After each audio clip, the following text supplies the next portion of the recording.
Peace, peace, peace, family. What's up? This is NetherXL with another video, family. As you know, goal is to vibrate as high as the sun, vibrate on the same frequency as Mother Earth, all right? That 432, all right? But again, you know I got to try to raise that vibrations a little higher, all right? Now trying to vibrate on the same frequency as the Most High. Now, family, this video right here, right? This is like really personal to me. And by no means, I mean, I really had to take my time and meditate, just to take a break, you know, and just calm myself, be still, just to bring that video, because I don't want it to come across like I'm being judgmental or I'm being egotistical. I don't want it to come out that way. You know what I'm saying? However, you know, this video had to be timed properly. So that's why I had to, you know, go within. I had to ask the Most High to guide me with this and put the words in my mouth, because I don't want to seem egotistical, one, and number two, I don't want to seem judgmental. All right. But bear with me as I put, you know, or I try to actually articulate my words, you know, and I'm not going to try to be politically correct. I'm just going to go with the flow, the way that the Spirit is driving me to deliver this message. And I hope that you could see the message behind what I'm bringing. OK, and not let your emotions get the best of you. We all have a lesson to learn, and we all have a different path to get to where we gotta go. You see what I'm saying? So this is just my path, and all I'm just saying is just try to see it for what it is and not what you want it to be. All right. So with that being said, you know, this has been a spiritual journey for me, and it all started, I mean, of course, you know, we came here as spiritual beings, but the consciousness of knowing that, okay, the awareness came when in about, I think, 2000, no, actually not in 2000, I think in 1999, all right, and I was going through early 1999, I think. I was going through a very rough period, and you know, it was just so tough. And I had so much love to give, but I didn't want to be in a relationship, if you know what I mean. Okay, I didn't want to be in a relationship, but I had a lot of love in me. I had a lot of love to give. So, you know, I've always been a person that I've always been connected in terms of, you know, always, you know, asking the Most High to guide me. You know what I'm saying? And I asked the Most High to guide me, you know what I mean? And what came to me was I needed to have a son. Now, I always knew I was going to have a son. So I needed to have a son. But the question was, okay, how was that going to happen? Who was going to be the mother of my seed? And again, I just put it out there in the universe that I'm going to have a son. You know, and that's what I felt. I had love to give. I didn't want to be in love, but I wanted to love. And I also wanted to be loved unconditionally. You see, because physical relationships, you know, it sometimes, you know, it tends to have some type of restriction when it comes to loving.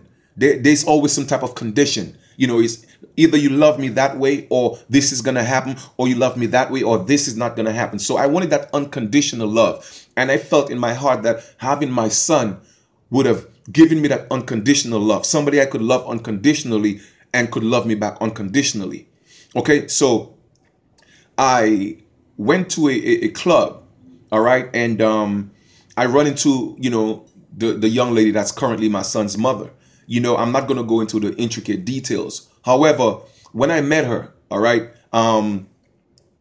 she was actually, you know, talking to, you know, my cousin the night we met, all right, and I was actually talking to her friend.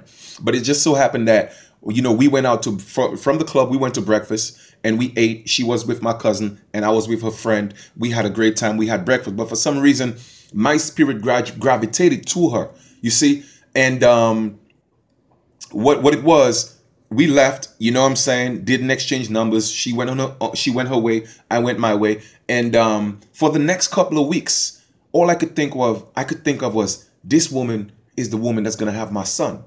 You know, I was like, you know, I don't know how it's going to happen, but I prayed about it. And I said, you know, if it's meant to be, if it's going to manifest, then it's going to manifest. So I left it as that, right? Approximately 2.5, maybe 3 weeks later, I went to the same club. Not thinking about anything, not thinking about her, you know, just going to have a good time. Guess who is in the club? This time she's by herself. She's not with her friend. So we danced. We had a great time. Okay. Dropped her home. She, she got a little intoxicated, drop her home, make sure she was okay, and gave her my number. I said, you know what, give me a call the next day. Let me know that you're okay. All right. I went home. I was a perfect gentleman. And again, family, I'm saying all this. This is my experience. OK, I'm not saying this to, to put down my son's mother. I'm not saying this to judge her. I'm not saying this to make you think she's a bad person or a good person. None of that. I'm just telling you my experience. OK, and remember, there's always three sides to a story. It's my story, her story, and the truth. You see, the only thing with the truth and facts is you could prove it because you have documents and you have things to prove it. So I'm just telling you my story, and I'm trying to be very careful the way I make this delivery. So that's why I'm asking the Most High to guide me. All right. So with that being said, right, the next day she called me. She said she was okay and everything like that. And as soon as she said she was okay, I said, great, fine. Okay. I said, hey, you know what? Can I give you a call tomorrow and check up on you? She said, fine. So I called her the next day, right? And then in less than 5 minutes of the conversation, something just came over me and said, you know what, Lex, ask her to have your son. And then it just came out. I said, hey, I got something to ask you. And it just seemed so natural. I said, I don't know you like that. In fact, I don't know you at all. However, I have something to ask of you. And she said, what? I said, I would like you to have my son. And there was a moment of silence on the phone. You know what I'm saying? Like, I guess, I don't know if she was processing that. And then she kind of chuckled and laughed, like, probably thought I was crazy. And I said, you know what, before she said anything, I said, listen, I know we just met, but I would like for you to have my son. Here's the deal.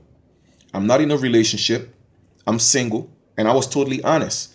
I'm single. I'm not looking for a relationship. As a matter of fact, some part of me, you see what I'm saying, think that I'm the type of guy who's always going to be a single guy.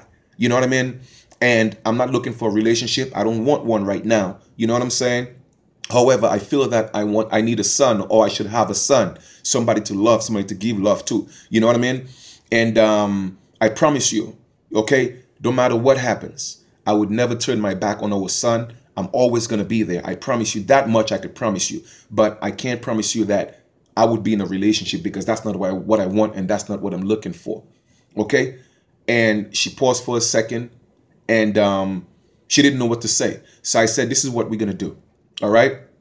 I took control of the situation. I said, don't give me an answer right now. I want you to take like about two weeks to think about it. And then I'll call you. And then, you will tell me what you want to do. She said, okay. 2 weeks came. Within that 2 weeks, we didn't talk. I didn't text her. I didn't call her. None of that. I didn't call her at all on the phone. All right. So the 2 weeks came. I called her. I said, hey, did you think about it? She said, yes. All right. And I said, well, what do you want to do? She said, sure, not a problem. I said, you sure? She said, yes. I said, okay, I reiterated my terms and conditions. Now, family, before you say anything, I know this may sound a little bit egotistical. It may sound a little bit like I had a chip on my shoulder. It wasn't that. Okay. It was just something in me that told me that this young lady had to be the mother of my son. All right. And take it whichever way you want. It doesn't matter. Like I said, I'm not here for you to judge me. This is just my story and my experience. All right. So she said yes. Long story short, we did what we had to do. Okay. And then boom, before I knew it, she called me and told me she was pregnant. So I made a little joke. Were you pregnant?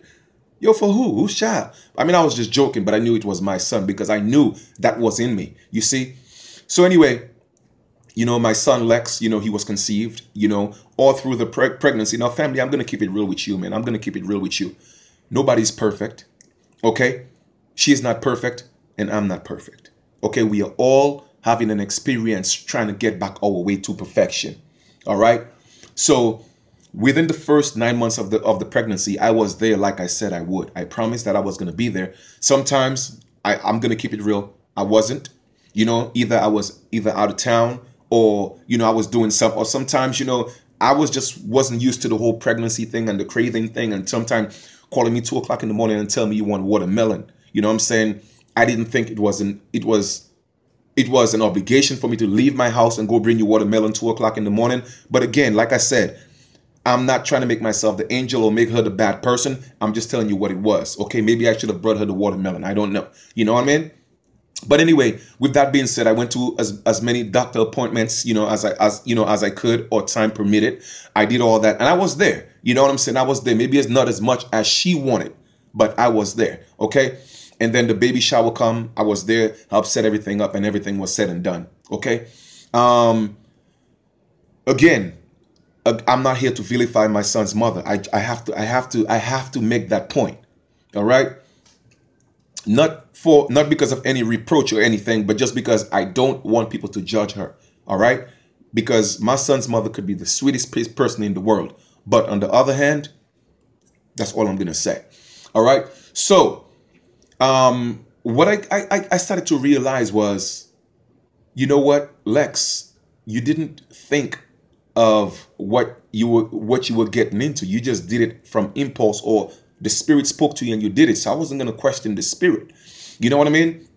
But however, I didn't take the time to get to know her. So now the spiritual manifestation of my son is being manifested here in the flesh. But I didn't take the physical time to bond to his mother and get to know her. You see, maybe we bonded, you know, in the physical realm, in the mental realm.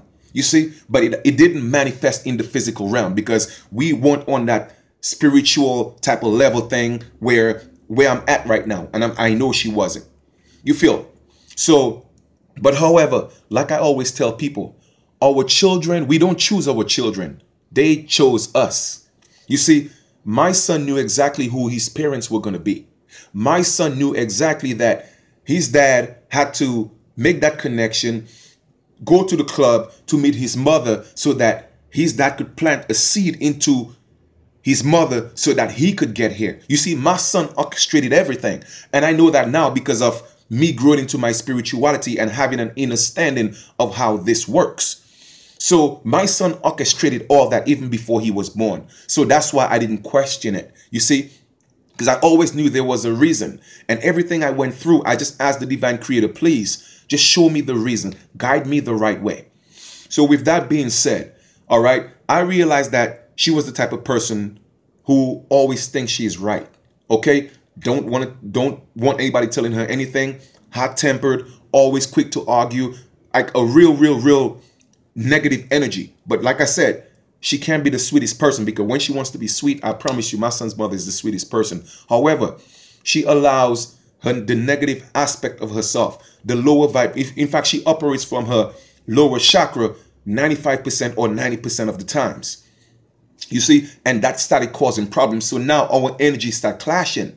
And then I just didn't want to be around her because it was just constant arguments, constant calling me names and all these things. And I was doing what I said I was going to do. I promised I was going to be there for my son, and I was there for my son and doing everything I was supposed to. But that wasn't enough.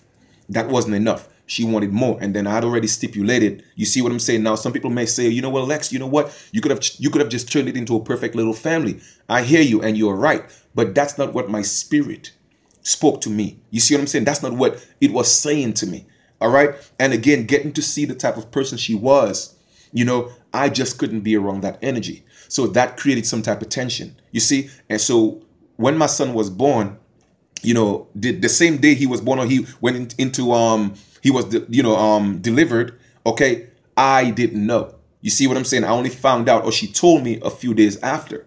So you know what? It was all good. I wasn't mad. I went to the hospital, you know, saw my son for the first time, blah, blah, blah. It was great. It was a beautiful thing. Okay. So now that was all good. I had my own place. She had her own place. Okay. So she worked a lot. Okay. My schedule was flexible. So, you know, she did the breastfeeding thing. She tried it, but my son didn't like breast milk, just like me. As soon as my mother put, you know, her breast in my mouth, I beat her nipple. I didn't want breast milk. So I was raised on, you know, what's called arrowroot. It's a natural, you know, what you call it? It's like from the cassava, but it's the milk. okay, from, you know, from they blend and they make some type of formula for babies. We call arrowroot, and they give it to babies. So I grew up on that. So my son did the same thing he did to his mother, you know, and he didn't want the breast. So we had to raise him on the bottle. So that gave her flexibility to work and gave me time to bond with my son. Okay, so that bonding period, like he was always with me because she was always working, and that's the deal we made. I would do, you know, exactly what I promised I was going to do. All right. So moving forward, you know, Lex is starting to get a few months into that, you know, tension start rising between me and her because we go in with the back and forth and a lot of arguments. And, you know, if she see me talking to other girls, she would start acting crazy. And I'm like, yo, you're not my woman. And again, like I said, people, it may sound bad to you, but that's just what it is. That's just what it is. Okay. So I wasn't looking for a relationship. I didn't want a relationship. You know what I'm saying? And that was established from the get-go. So anyway, that caused tension. Okay, starting to realize the type of person she was. And the more I realized that is the more I started drifting away from her in terms of physically, but still trying to be just there for my son. All right. So many things happened within that first year of my son's life where one evening, I mean, a lot of other things, you know, transpired before that. You see what I'm saying? Tension, you know, it's a lot of cursing, calling name, arguments. And I try to avoid the arguments because I don't want to argue in front of my son. And she would try to jump in my face and, you know, I would get back at her, you know what I'm saying? And it was just too much negativity. So I had to withdraw myself from that. But one Thursday, she came to my house unannounced, you know, thinking I have a woman in the apartment. I'm chilling with my son by myself. She came down. I didn't know it was her. I heard the bell, went, opened up the door. When I opened up the door, I seen it was her. She just brushed past me. What woman you got down there? What bitch you got down there in my apartment, you know, with my son? I said, yo, it's just me and my son chilling.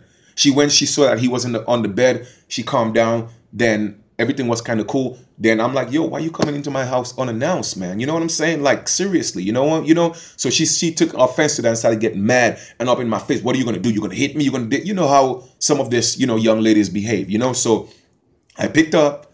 All right. She's short, light, you know what I'm saying? Light skin, you know, really light in terms of weight. So I picked up, brought her outside, put her outside my gate, locked my gate. All right.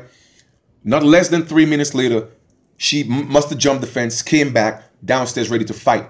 Okay. So anyway, I got a little more rough, you know what I'm saying? Where I pulled her shit and I dragged her out and I said, yo, leave, man. You know what I'm saying?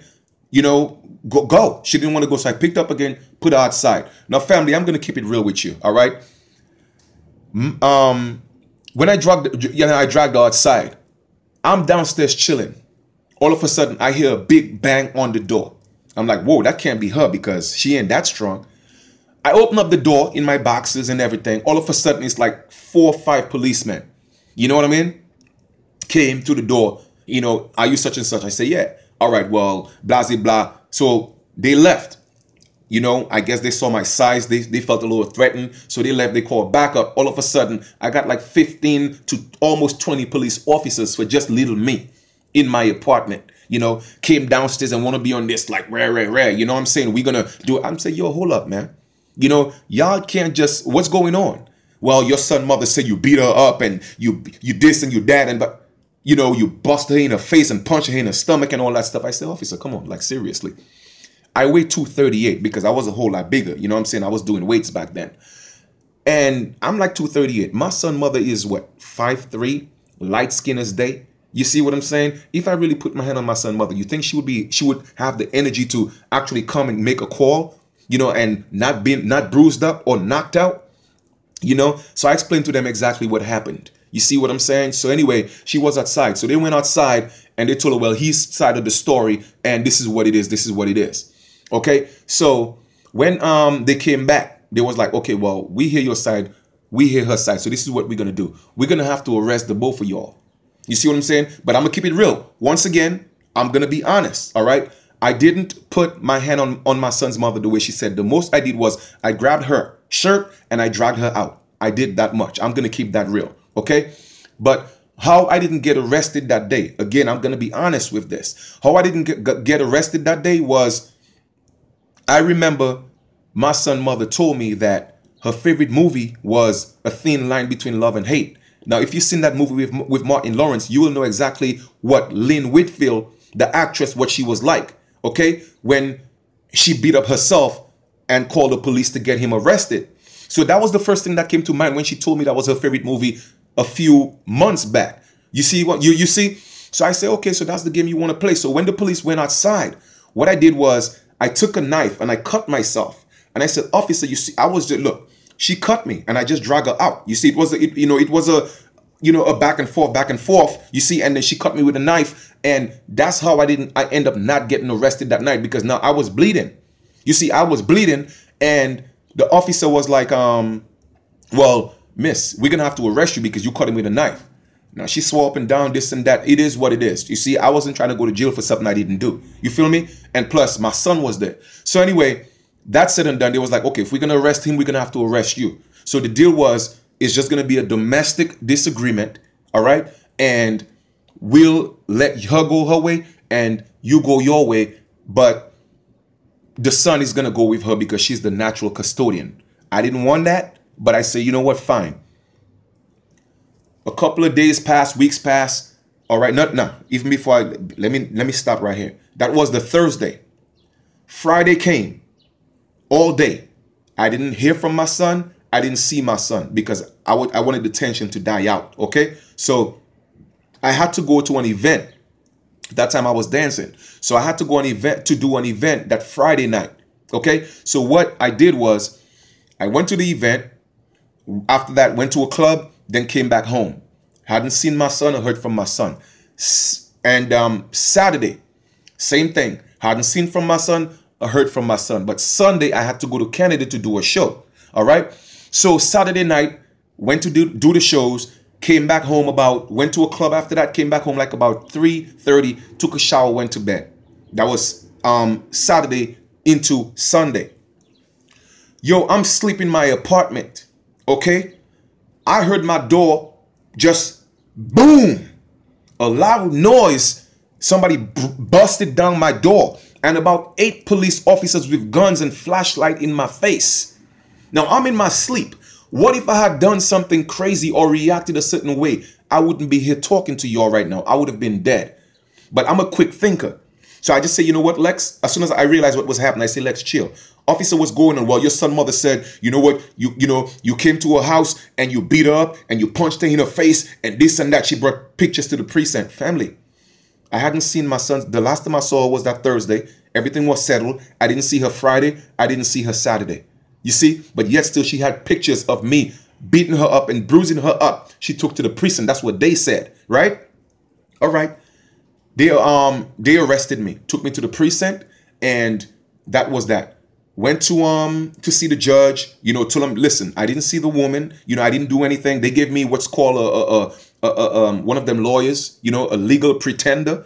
The first thing the man said was, listen, I heard your story. I know you didn't do anything, but check this out. The judge is not going to believe you. So this is what you do. Just plead guilty. They will make you pay a little fine. They'll put you under your probation and everything will be all right. Even before the man asked me what happened.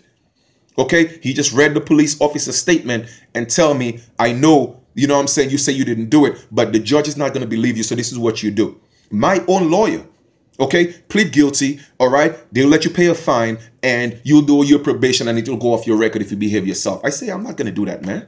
I say, I didn't do anything, so I'm not going to do that. He said, well, if you don't do that, then you're going to have to come back here every other week or every week.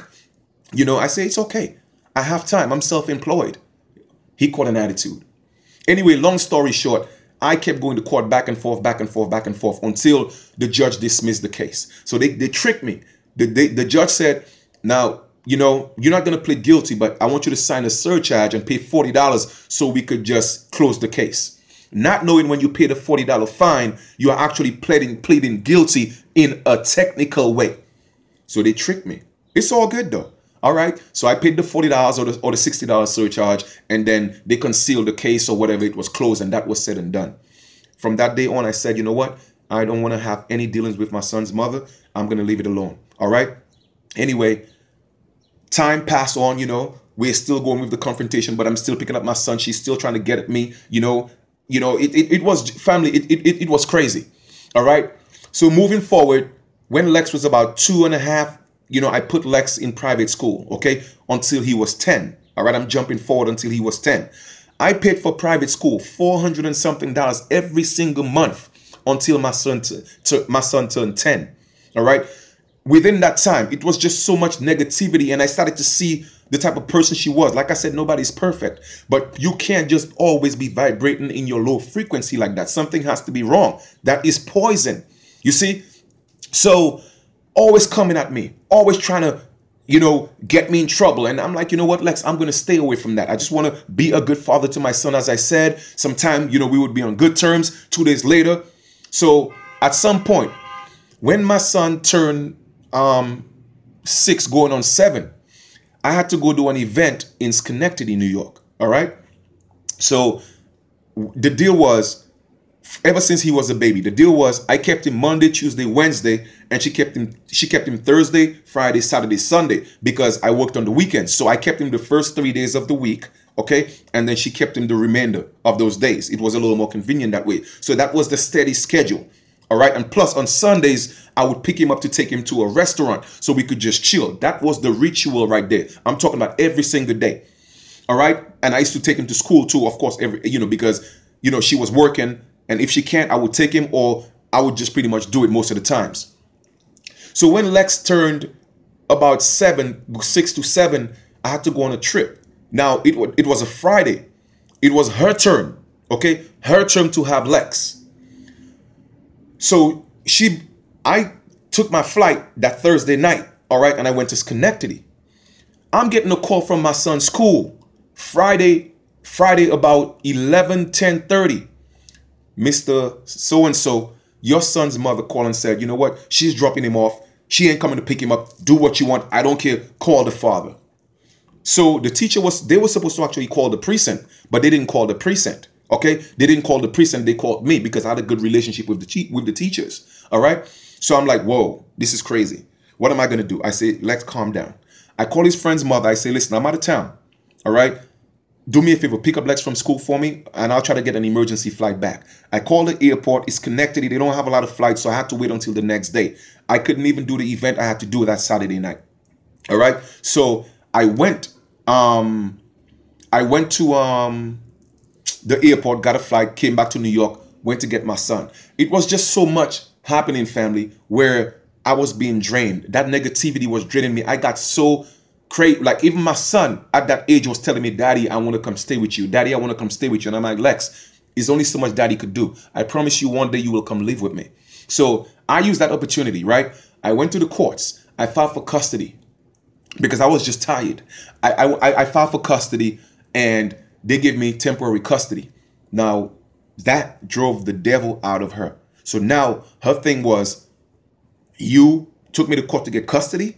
Now I'm going to destroy your life. Even way before that, she was trying to destroy my life, but I wasn't giving her the benefit of the doubt. But with that, her mission was, I'm going to destroy this man. Okay.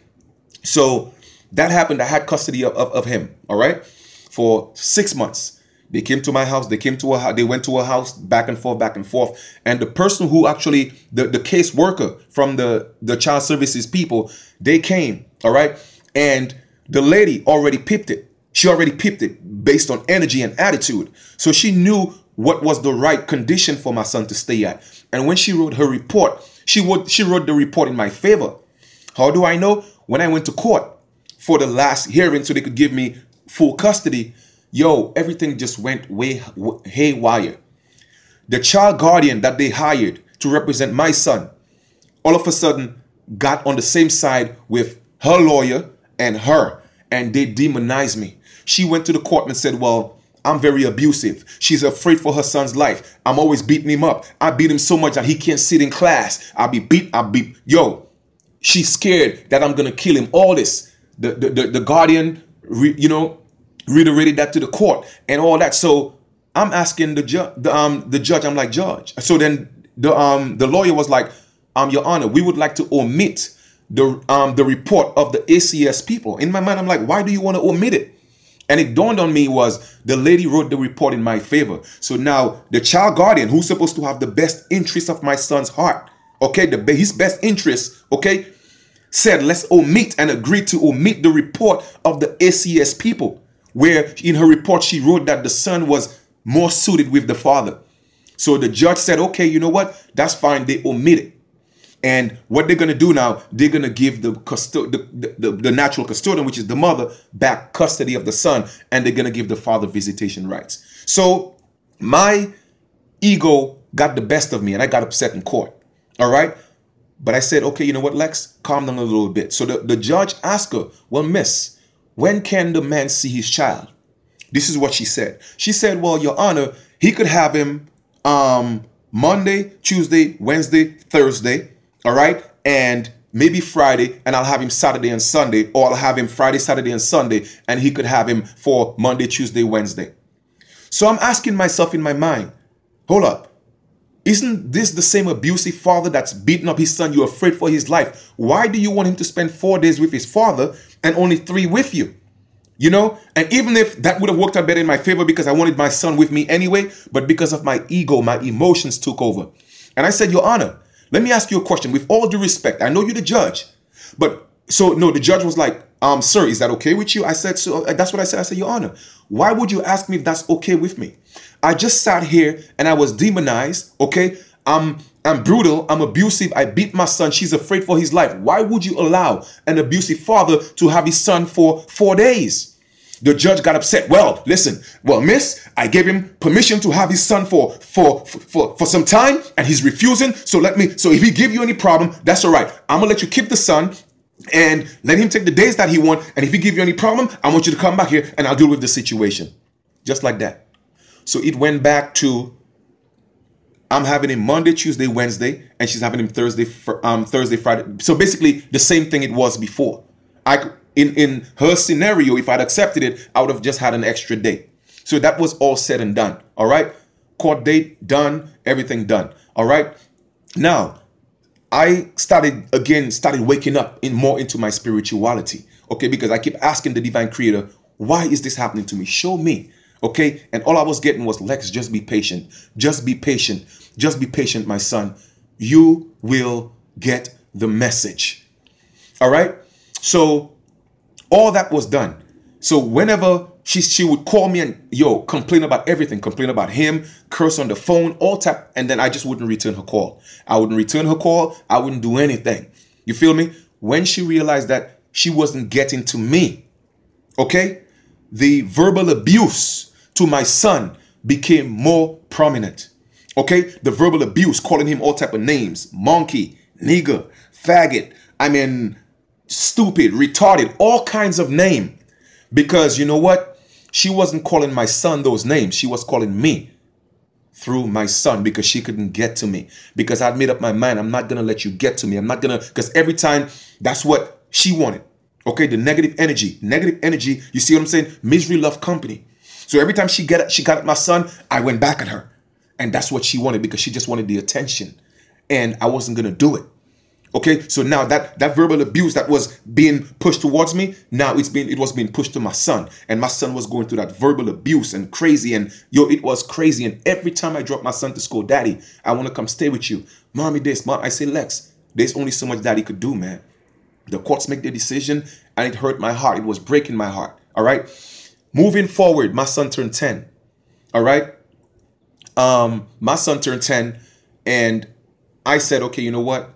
Things are getting a little tight. The economy is kind of declining. So I told her, listen, I can't afford to put Lex in private school anymore. I want to put him in public school because he's old enough. I think he has a foundation. He's been in private school since he was about 2. All right. Maybe 2.5, but about 2. And I've been paying for this all along, even for after school. I need a break. I can't afford it anymore. Okay.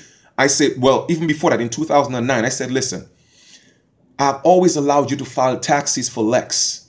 All right. I never asked you for a dime. You never gave me a dime, even if we are both parents and I do my part. Can I just file taxes for him this year so I could keep him in school for 1 more year? She said, no, I need my money to do what I got to do. And started cursing and getting on and this and that. And you ain't no good father. And since my son was born, ever since Lex was 1, my son's mother have been trying to prove to the world that I'm a deadbeat dad. That I'm no good. Every single day, your father is no good. Your father is a deadbeat. Your father is a nigger. Your father has AIDS. All type of shit telling my son. Okay? And I would just say, you know what? I would just absorb the abuse because I love my son. I wanted to be there for my son. I know men who walked away from their children for less than that.